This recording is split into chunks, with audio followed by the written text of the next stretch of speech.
Welcome back to another episode in the Gaea tutorial series on Somonul art. Today we're delving deep into the gradient node, nestled within the primitives section of Gaea.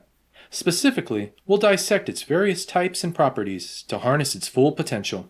Alright, let's dive in. And in our toolbox, we'll just look for primitives, and we'll look for gradient. There it is. We'll just drag and drop that into our graph, just like so. As you can see, our plane already changed into a ramp-looking thing.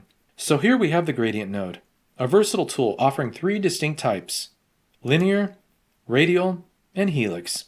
Each type comes with its own set of properties, allowing for unparalleled control over your terrain creation process. So the first type we're going to cover is linear. We'll make sure we have that selected. Just pull down this little drop-down menu, and we'll find linear right here. We'll just click that. This option generates a gradient along a straight line, defined by two control points.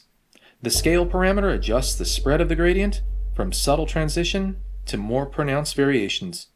Meanwhile, direction determines the angle of the gradient line, offering flexibility and orientation. So let's take a quick look at this. If we lower the scale down, we might be able to see it a little bit better. See how we have that nice gradient in here? I have mirror selected on edge behavior, so let's turn that off. There we go. Now we can see it much better. So you see from here, the top all the way down to the bottom, that's our gradient. And this flat surface. And that flat surface is the bottom and top.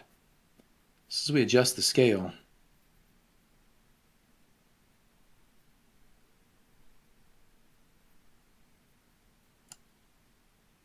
looks like that's where it evens out at 1.50. We can dial it back and we have a nice, very sharp cliff edge. And as you can already tell, this tool is pretty invaluable for creating those edges. And then of course the direction. Let's try and get a better angle here so we can see how it spins around. It just changes the direction of your ramp, making this an even more powerful tool. Regardless of the type chosen, all gradients share the same edge behavior options. Whether you opt for none, mirror, repeat, or edge, you can seamlessly manage how the gradient interacts with the edges of your terrain, ensuring a seamless blend with the surrounding elements. Alright, let's lower this down pretty narrow here. So you can see with our edge behavior, we have it selected on mirror, and we've got a nice mirrored duplicate. If we change it over to repeat, we're going to have a repeat of that gradient. Quite a few of them. So it's a little bit easier to work with. Get some interesting design patterns with it.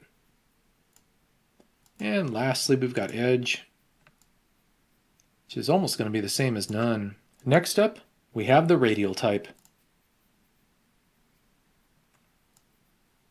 And you can see how that's just a giant cone in the center of our plane. Here the gradient emanates from a central point, radiating outward in concentric circles. Similar to the linear type, you can adjust the scale parameter to control the extent of the gradient's influence.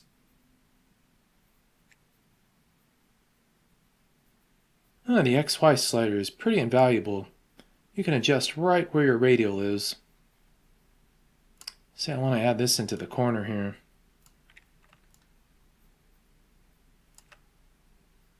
I only want it to affect this area.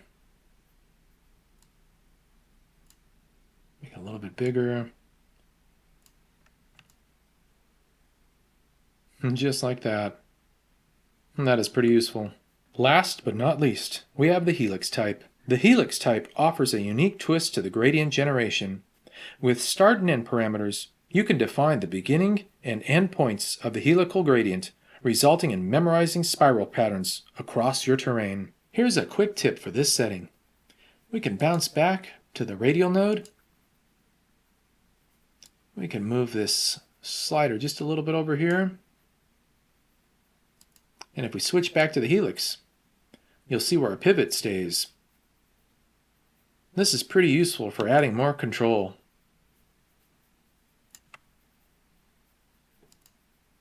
I'm going to set it back to the center though.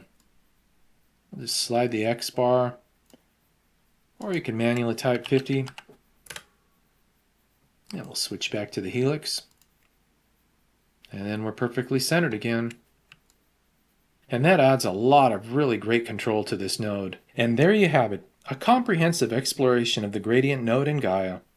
Whether you're sculpting landscapes, crafting environments, or experimenting with abstract designs, the gradient node offers endless possibilities for artistic exploration. If you found this tutorial helpful, don't forget to like, share, and subscribe for more insightful content on Gaea and digital artistry. Until next time, and keep creating and exploring with Somonul art. Alright, my friends, happy terraforming.